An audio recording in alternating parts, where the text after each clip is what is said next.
So, I might go for I have to try here, just because if I'll murder them all was a red option, I might choose it, but it's not.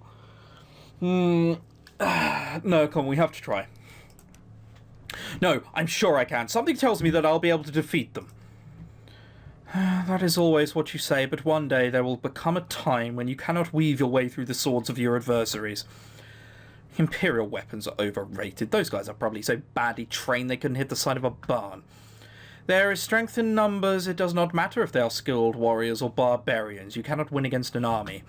No, that's ridiculous and you know it. I will get him back, Kimka. I am sorry, that was wrong of me. Of course you will go. You care too much about him, as do I.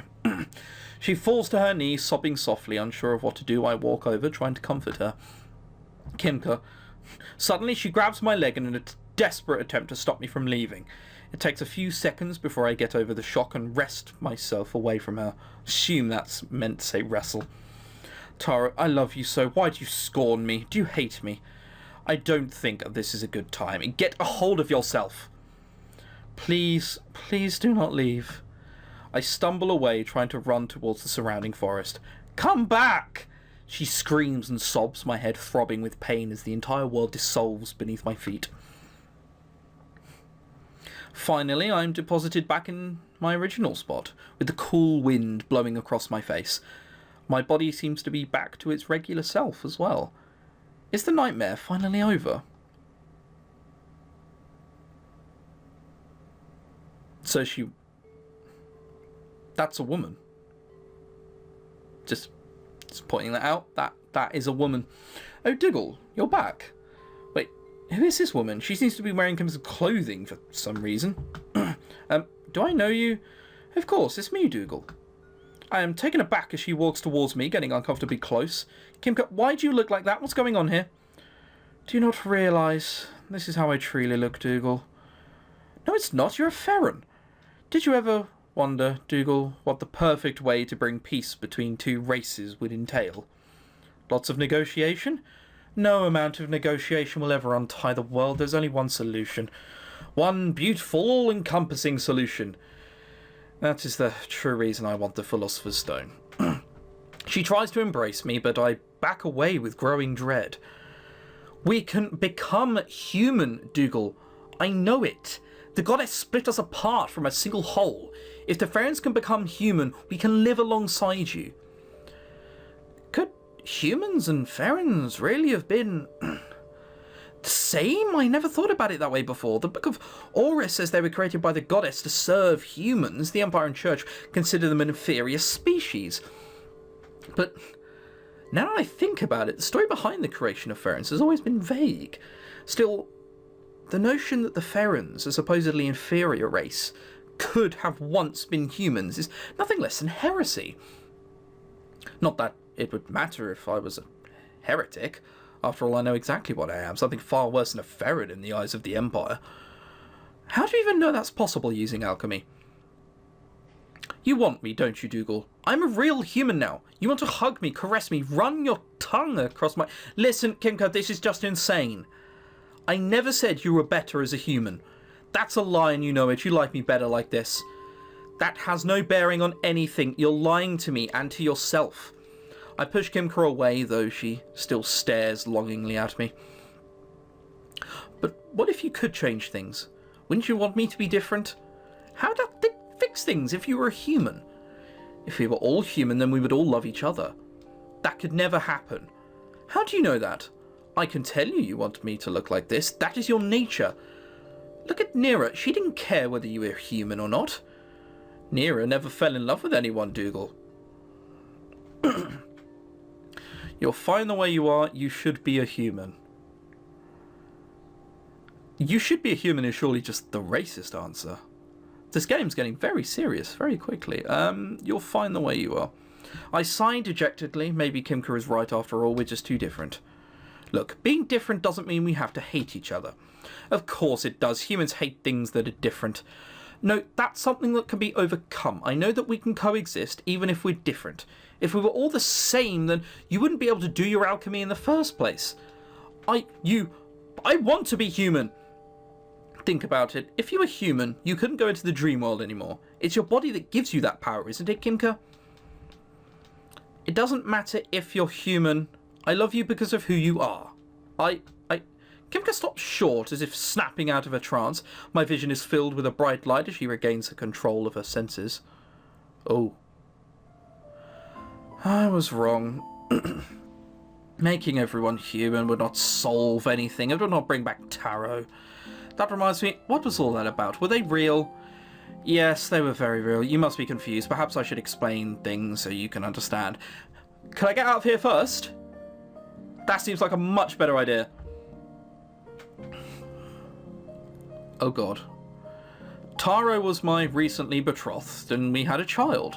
I met him while attending a festival in the capital. He was wandering Ronin, who was looking for peace after a decade of war.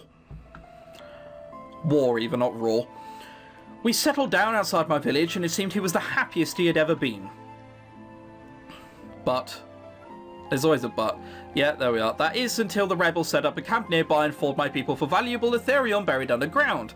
They used Farron slaves to run their machinery, and Torrun was captured when they invaded the village. Of course, Taro would not have it. He had won at least 5 duels in his time and was an honourable man, perhaps too honourable for his modern age. He left soon after to chase down their platoon. He freed Torrun, but was shot through while covering his escape. Such a horrible way to die for someone who spent his life training in the ways of swordsmanship. It was the greatest dishonour. The rebels are just one kind of human, Kimka. They're not representative of the greater whole. They were the only humans I had known. For me, they might as well have been. I became a negotiator because I wanted to know more about humans, but all I could find were humans who hated us. I suppose I assumed that all humans were like that, even if I did not admit it. But thanks to you, Dougal, now I know different. Kimka, I'm so sorry. I never knew. No, it is fine. It is... I cannot bear it. Please forgive me. Kimka begins to sob, her breaths ragged. I cradle her heaving body in my arms, nuzzling her face. Don't cry, it's okay. It's going to be okay. Taro used to do that. You remind me of him so much. Look, he did what he set out to do. I'm sure he would be satisfied knowing that your son is all right. Are we out now? Oh. I feel myself being pulled out of the dream world and back into the familiar air of Icebound. However, I still feel myself holding her in an embrace. I open my eyes and pull backwards, seeing her tear-streaked face and Nira standing over us, mouth agape. Dougal, were you doing naughty things with Kimka? No, it's not like that at all, I swear. We both scrambled to our feet, Kimka dusting off her clothes. That was merely a Zen demonstration. Yes, it was one of my special techniques. Is crying and moaning a special technique as well? Yes, no, maybe... Dougal, do something! It was a mantra, you know, one of those things to help your concentration. She was concentrating so hard that her eyes were tearing up. Right. Wait a minute, why are you here, Nira? I thought you were with Faye. You shouldn't be wandering around here by yourself.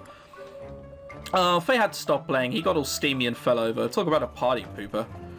Remind me not to play with Nira anytime soon. I play around here all the time. This is where I pick hot berries for Dad's cooking. So that's why it's called the Hot Berry Inn. Yeah, they're super amazing. When you eat one, it makes you feel warm all over, even if you're in a blizzard. That sounds like it could come in handy. I picked some when I was coming over here. Want to try one? I take one of the berries from Nira and pop it in my mouth. It takes a few seconds before I start feeling the effects, as if I was standing around in front of a warm, crackling campfire. I'll take some of these to go. These berries are to die for. Dougal, why are your eyes glowing? It's scary. What? Eyes? Wait, what just happened? Perhaps you should not bring back any of those with you. I'm not sure they have the effect you think.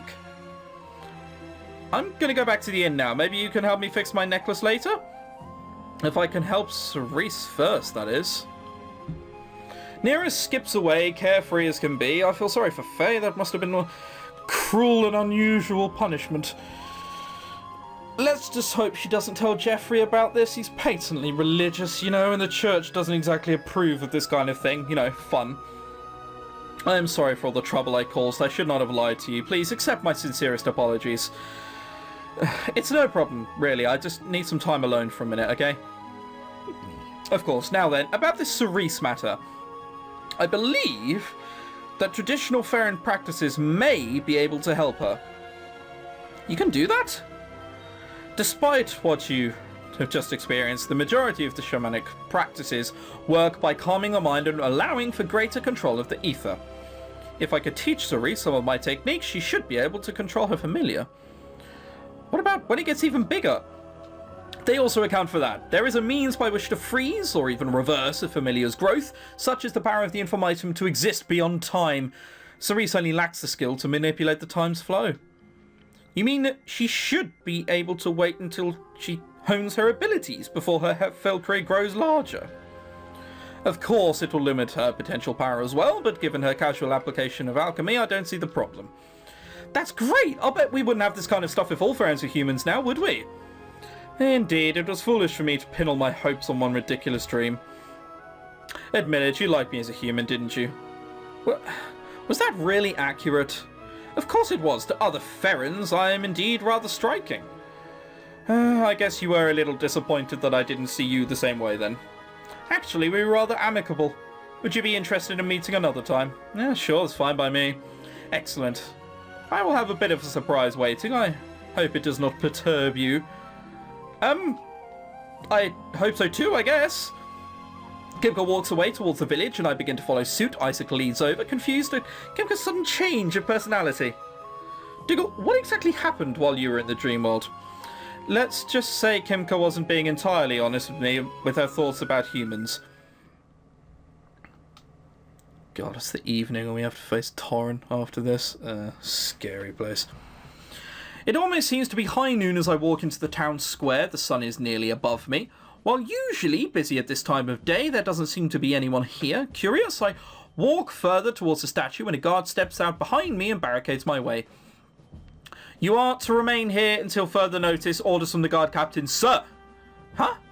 Wait, don't tell me the fight's starting already. I don't have time to prepare. Suddenly I notice that throngs of town people are watching from behind, even more guards who are barricading the squares of the exits. Don't you have better things to do, like, fight crime or maybe make sure the monster doesn't attack?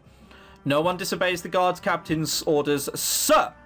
He said that he had extra units on reserve in case of an attack. He must be taking this pretty seriously. Just then I see Torrun entering the makeshift arena from the other side, along with Barzul. The crowd cheers as Barzul climbs atop of the statue and begins to yell something.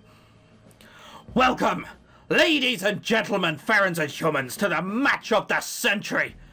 No ropes, no mats, and only one medic on hand to tend to the wounded. In the right corner, the master of disaster. The Ferran with pistons for arms and iron bars. Very own defender of the peace. Captain Torrun! What do you mean my voice is going? I don't know what you mean. And in the left corner, a wanderer from the distant lands. The mysterious alchemist with a secret technique and nothing to lose. Dougal! They have come here today to engage in a battle for supremacy of the martial arts. The only rules here today are no hits and the you-know-what, and no weapons! Like that's gonna do me any good. On the count of 15, these two men will face off for glory, honor, and a free lunch from Jeffrey's Inn. 15.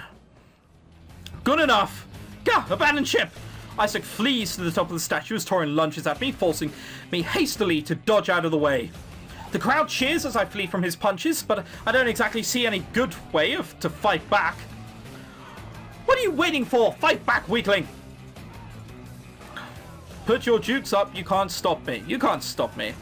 Why are you rushing into the fire? You're just going to get burned. Using the statue as a platform, I dash towards it, climbing up it and dropping onto Torrun, knocking him to the ground with the sheer force of the impact.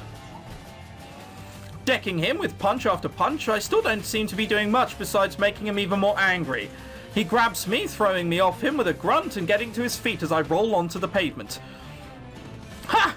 Is that the most powerful thing you have? Even the ghost of my great-grandmother has more strength than her fists. Tch, that was just a warm-up. This cannot be!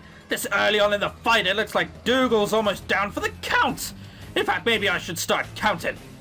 Come on, Dougal! Fight him! Fight him!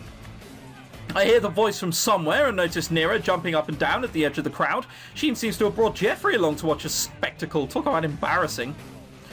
Yeah, Dougal's a total loser. Come on, poopy head.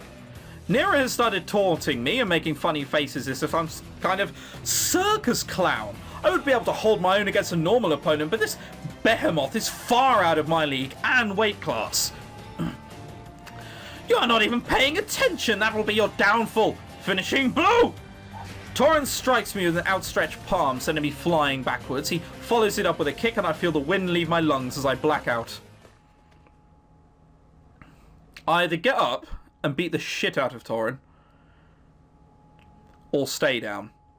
And I feel this might be a snatch moment where I get up from being knocked down and beat the shit out of him.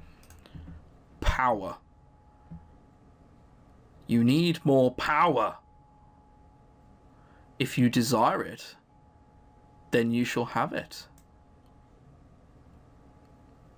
If I desire it, I shall have it. Oh god, I'm about to be kicked out of the town after this little display, aren't I?